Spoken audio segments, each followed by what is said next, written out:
So we also have Christian Kuhna. He will be presenting in a talk this afternoon. So we have had a nice panel with many experience about STEAM education and now Fab Labs and the maker movement, the maker approach can have make a difference basically in the traditional education system, right? I really like when Rodrigo showed us about like made a remark that he didn't really made any of the project that he's teaching to the student, but he's getting them from the community. They are open source project. And also what we do, we are teaching things that we have learned. And so we are just passing on the thing, but in an innovative way. So we're not just giving kids a kit, okay, assemble this, and then I already found the solution. You just have to solve the puzzle. But we are telling kids, you have to make your own puzzle, right? So that's really the difference from the traditional system. Yeah, I think it was really great.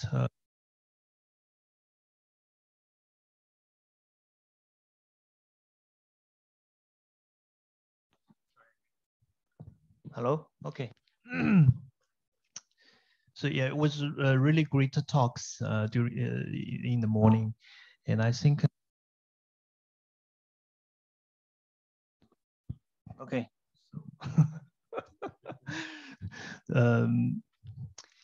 I actually have a question because Christian.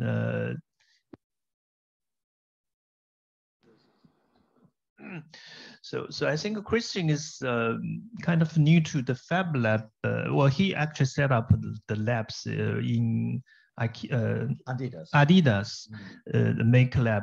So he's familiar with this maker culture. But today actually is the first time you listen to my whole presentation, what we really do. We already did some workshop together, but I think as a whole system for the STEAM education, STEM education in China, the practice we went through from the Fab Academy globally with MIT, with Neil Geshenfield, with something local. We really spent several years. The DNI is 10 years. We spent like 5 years at least to really figuring out how to bring the knowledge from the global network to really find a solution for the local needs, especially for K-12 education. So I just wanted to, hear something from you.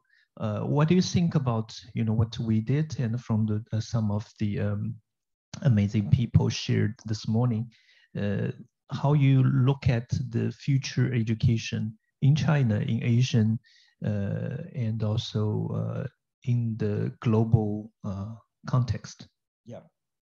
No, you know how passionate I am about this project and what you do here at the College of Design and Innovation, because I really think that with the rapid digitalization of the whole world, the future of jobs, every job will have to be creative. And I think making the shift now from the STEM education, which is very science-based, extending it to STEAM, integrating creativity, integrating design is so necessary for future jobs to shape a future society. So I think what you do here is simply amazing. I love your approach, Kostas, with the storytelling, really bringing it to life for children through gamification. I think that's also fascinating. I think all these things come together. And I mean, in China, it's still, it's an interesting time. It's the right time because I think the majority of education is still very hierarchical, still very top down. The teacher's always right. There's only one solution. So that's still the majority, but I see a lot of new initiatives focusing on creativity, experimenting with new forms of teaching, of learning.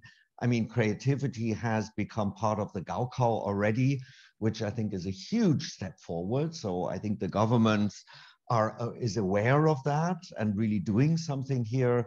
And I think what you do here is one of the most important things to drive this change. You just mentioned the Gaokao. So this is the Chinese exam to get out of high school and get in university. I think it's a common thing to all Asia, to many countries in Asia.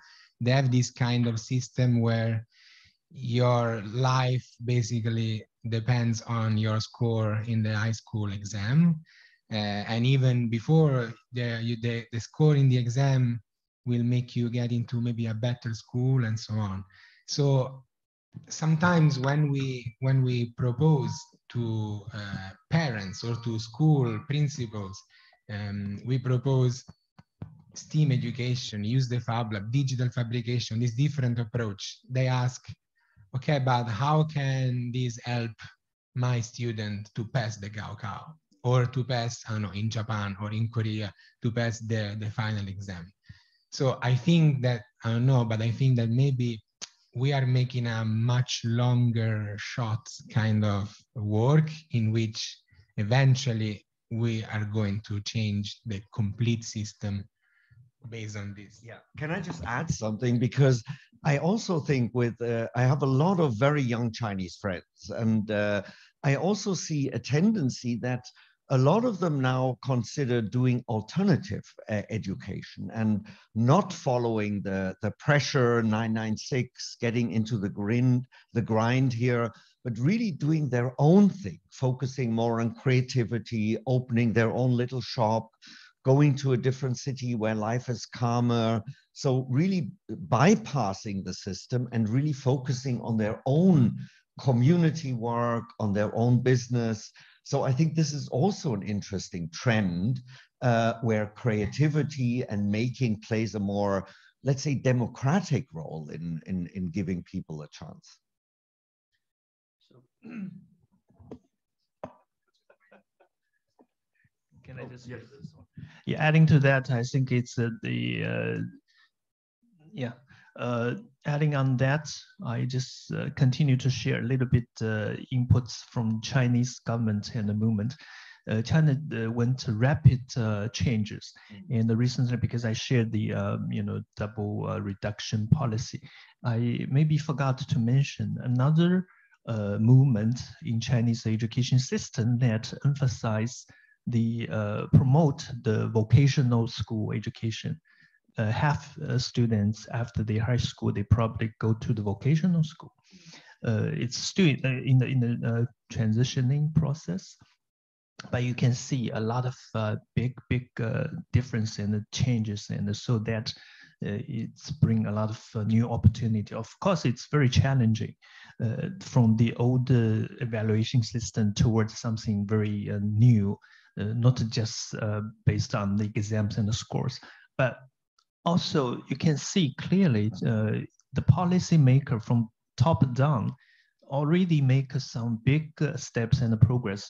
For instance, Tongji now, if you aware, if you wanted to get into Tongji, for instance, all the Shanghai high school students, they not only need the Gaokao score, but they need a lot of other kind of evaluation paths or the score, not just based on the exams. So they need to take the PBL. They need to get the evaluation recommendations letters from professors in the universities, or from the social NGO, so on and so forth. So the top-down process already started. And you can see clearly we are moving towards many new directions. So maybe I would also ask some question to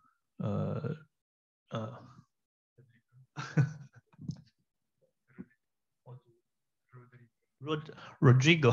Sorry, my memory of name is really bad.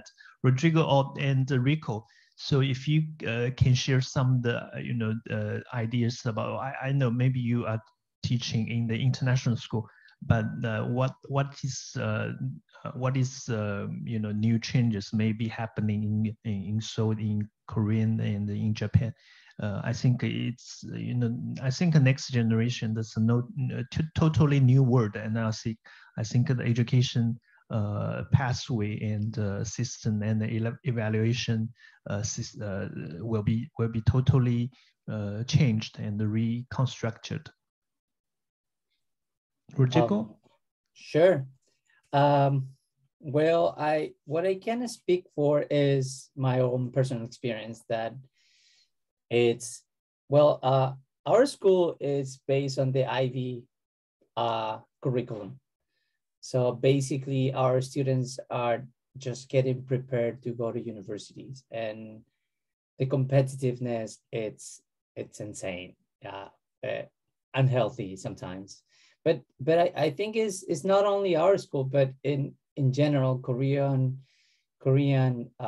school system is very competitive. To go try to get into Ivy University is the top priority of any Korean parents, right? And we're talking about 16 hours plus per day of, after just including school, of course. They go to school and then they go to a extra, in Korean they're called hagwons. They're the extra institute where they relearn math. They relearn everything that they learn in school. They go and learn it more. So the problem that is arising in Korea is that these hagwons, this institute, are ahead of the schools. So the kids come to the school and they already know everything the teacher has to say. So it's, for me, it's pretty crazy, because we are pushing so much knowledge into, but not real knowledge.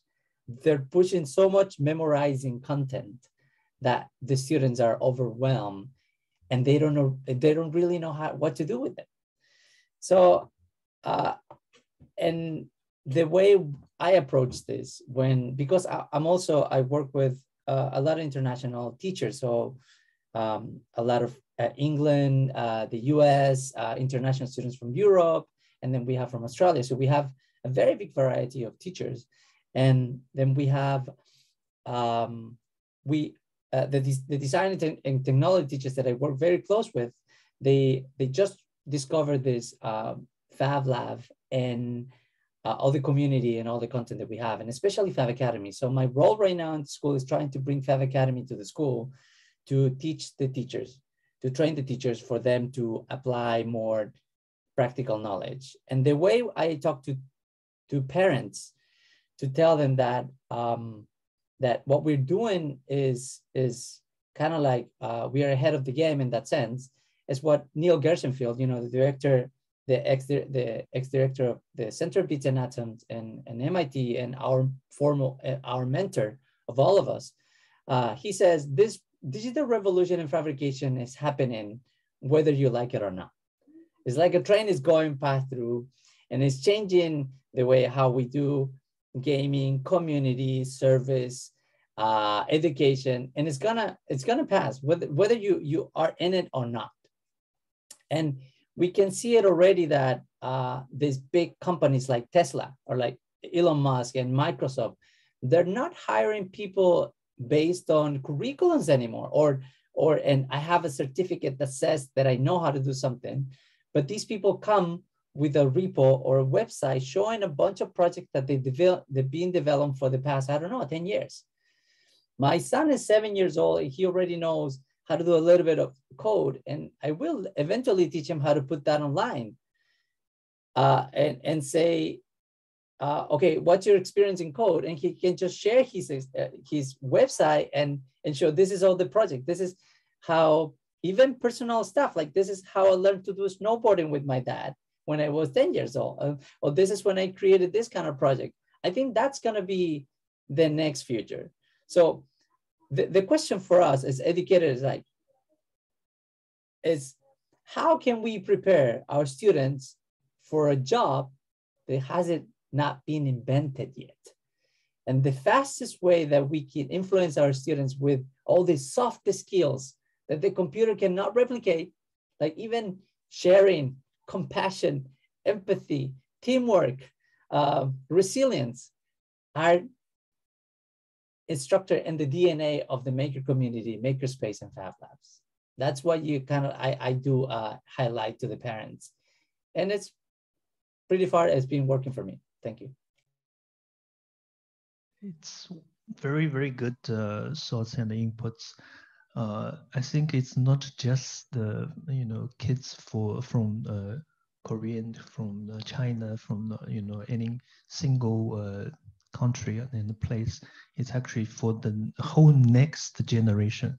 So it's really not about just memorizing the knowledge from the traditional way of the education. It's really competing the skills. So by that, I probably, well, there's many good questions from the audience. Please continue to sending the message to the group. Before to answering that specific questions, let me continue ask some audience, and then I would leave some more time for question. Rodrigo and Rico and many people will present through this 2 days event. They are graduated from the Fab Academy program that led by MIT, by Neil Gershenfield, Professor Neil Gershenfield. And we have distributed network globally, of course, including the Asia network.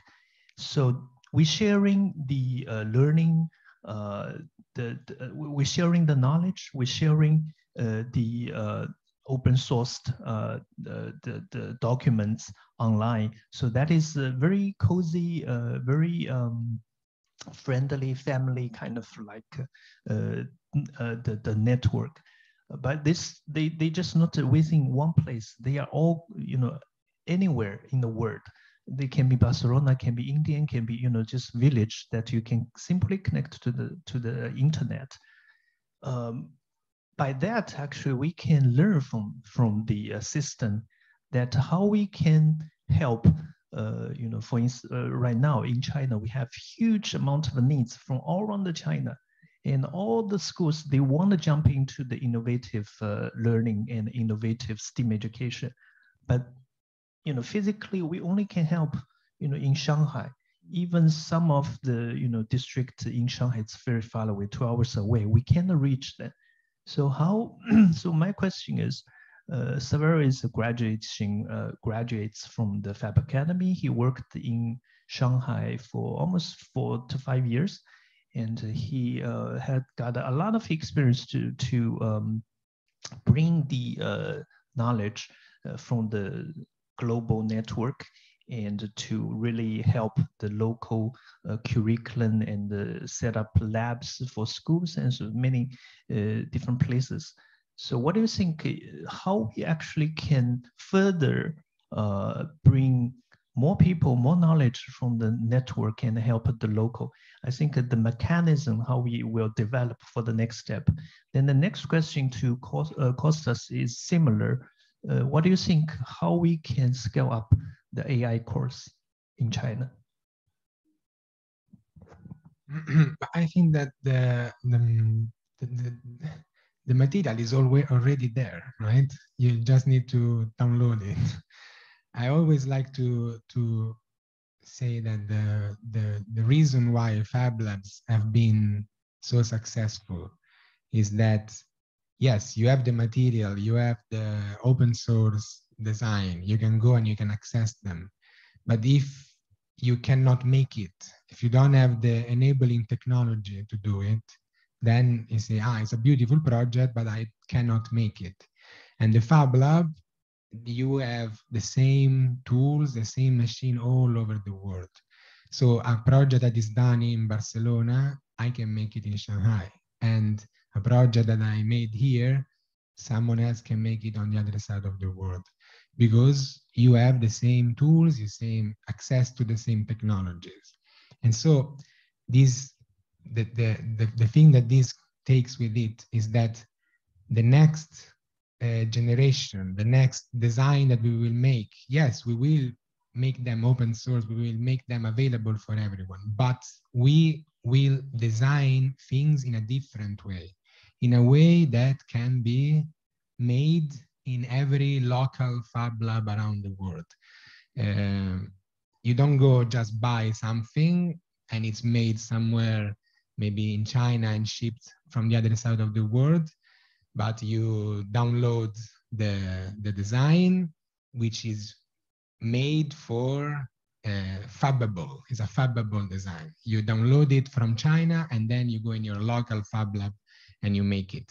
And if we don't teach kids, if kids don't grow into this idea that they don't have, if they want something, they don't have to buy it. And if they, and also they don't want something because they saw it on a commercial, let's say. I was talking with a big friend of the Fab Lab network. He was a student in Fab Academy here in Shanghai in 2017. He's J. Travis Rasset, and he has a daughter. And I was asking him yesterday, so how about your 3D printers? Are you printing? Are you printing some architecture models? He's an architect. Are you printing some interesting stuff? I said, I'm printing toys for my daughter. We go around, she sees something, says, I like it, Daddy, can you print it for me? And then he prints toys for the daughter. So I really envision a future where you don't buy stuff, you make your stuff, but you need to know how to design it. Sorry, so there's, I agree with that. There's a global problem, and there's a little bit of a misunderstanding sometimes when it comes to this idea of being replaced by machines. Talking about AI and how AI is going to replace all the white collars, and they're going to be this massive unemployment, and people are going to be like desperate and running like zombies around, and there's going to be like no teachers, no engineers, no authors, no nothing. And I think that's not a bad thing. That's actually a good thing. It is the first time in the history of humanity that we challenge ourselves, and we can always win. I mean, you can lose if you're like in the old school, but the new school is going to prevail. And what I mean by that is that there is an old saying that if you want to kind of like if everything changes in this world, the only thing that doesn't change is change itself. So basically, if you are change, you don't change. So if you know how the things change, you can actually take advantage of it. So in the case of the Fab Labs, I think that one of the major advantages that it has is that it can actually make tools. And I think the future of AI, if you like, in the future of humanity is in the making of tools, not the using of tools, the making of them. And that's exactly what I teach to the kids. How do you make a tool? And that's not easy. I mean, it's easy to say it, but actually to make an actual tool takes a different mindset, a different way of thinking. And that's very important. And Chris used the word creativity earlier. Creativity is a good thing, but it could be a very bad thing too. And when it's subjective creativity, it's not good, in my opinion, because it basically is how I feel, how I do things. We don't care. We want objective creativity. Can you do objective? Can you make something that has an impact into the world? Then that is the true use of AI in a creative way. Okay, and that is something that the Fab Labs and the AI labs, I guess, Fab Labs in the future should be emphasizing, because I think that is basically the most important thing, to make things, to be able to create these. And again, China is one of the most interesting places, in my opinion, because I'm Greek. And from my perspective, which is basically a representative, if you like, of the Eastern civilization, is very subjective. We're very subjective because we're based on the Greek concept of linguistic understanding of the world as acting in the world. When you act in the world, you actually have to put yourself into it because you're the actor. You're the one who makes the actions. But in China, they have the opposite. They don't talk about the actor. It's the thing. It's the noun. It's things that happen in this world. That's very important because if you think that way, you actually look at the world in an objective way. You look in the world of how things can happen, not necessarily how I can do them. When I put the I can do that, I put myself into it, and that is actually where the AI loses itself because it becomes melted into the subjectivity of it. The opposite is much more powerful. And I think China has this sort of like a, if you like, a linguistic hunch that can actually make it into a much more creative AI world. And I think the Fab Lab, especially here in Shanghai and in China in general, I think is a very powerful, has a very, let's say, an engine that can be used. And I think that is something that we should, and that's what I'm trying to do here. I'm trying to get that sort of like mentality into the concepts that I teach to the students in order for them to understand the potential that they have into making tools in an objective way, using objective creativity. We have a question we have a question from the audience on the Zoom chat. People are interested in what triggered the Chinese government to make this double reduction change to the education programs, because it's a significant change that other education system in the Asia region has not yet done. So maybe Jeff, you know a little more about this. I'm not the government representative, but as a teachers in university, I do have, and also the first established Fab Lab in mainland China, we do have a lot of experience on the innovative or the new forms of the education. I can answer on that. From the kind of first layer of the explanation of the double reduce, because it's really reduced the burden for the students. They spend a lot of time to learn in school, and after school they have to go into all these institutes and all these organizations and enhance the memorization for this knowledge. Actually, this kind of ability is just a little piece for the future. So we are encouraged. Next generation is more skill-based learning, and also learning by doing. That kind of thing is right. So I think it is the first task to really reduce the time kids spend all around after school to going to study again. And the second reduce the burden for family as well, for parents as well, because parents spend not only time to assist the kids' study, and also spend a lot of money on that.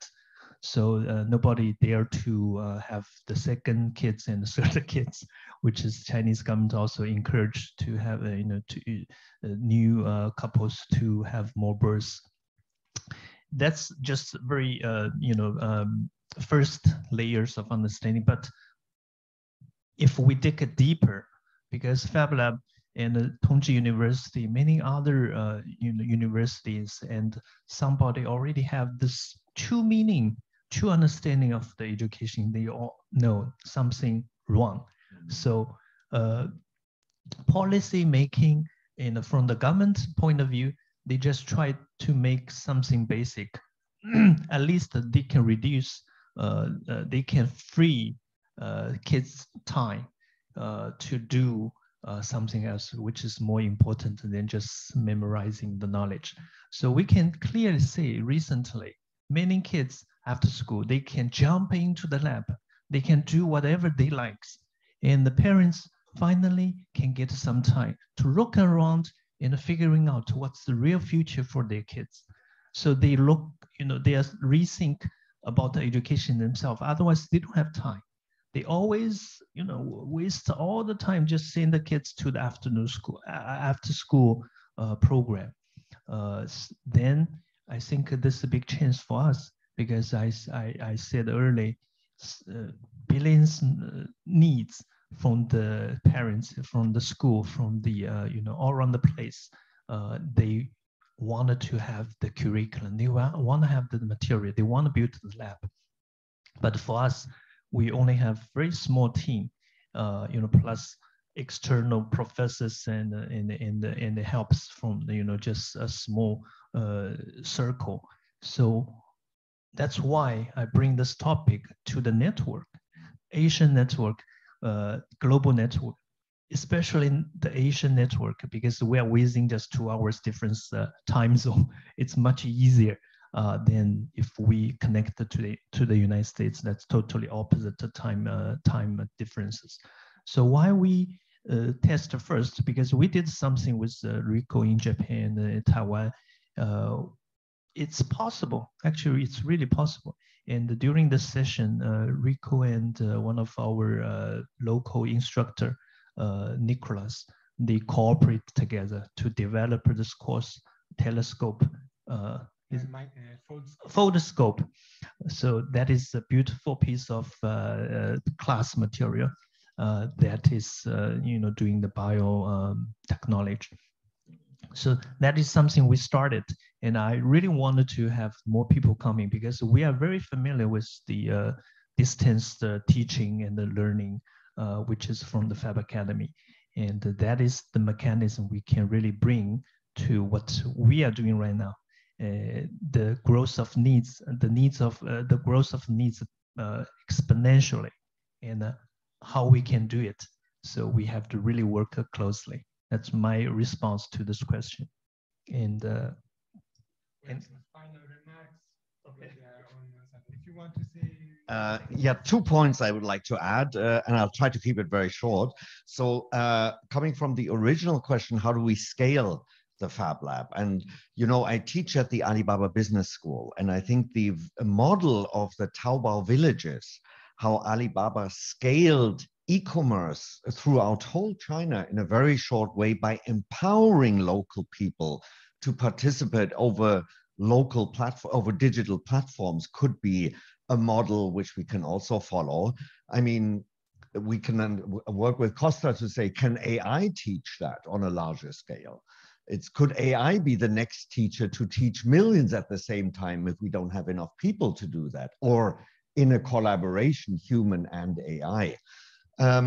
So I think that's one point. And thinking of the mobile labs you are developing in the container to build a framework which can be very easily, like you said, Saverio, downloaded and just locally produced. So I think that's one thing to solve that. The second thing I would like to mention is, as important as children are, the children are the future.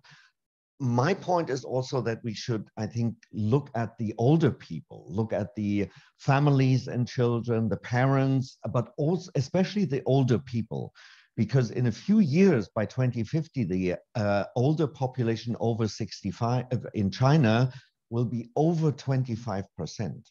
So we'll have a huge shift. Also, the older population the gap of separation is growing because they don't understand technology so well. So I think we also need to have more inclusivity courses for older people to learn and to teach, share their experience, act as mentors. Think of retired carpenters, retired electricians we can activate there to teach, to become part of the community. And I mean, a model I will talk about this afternoon is, what if we live in a Fab Lab? This community we are building, this creative sharing community. So just a few impulses in that direction. Thank you. Okay, so I think that we had a very nice conversation. We are super good with time, with is 12. Thanks to all the panelists here in Shanghai. Thank you, Rodrigo.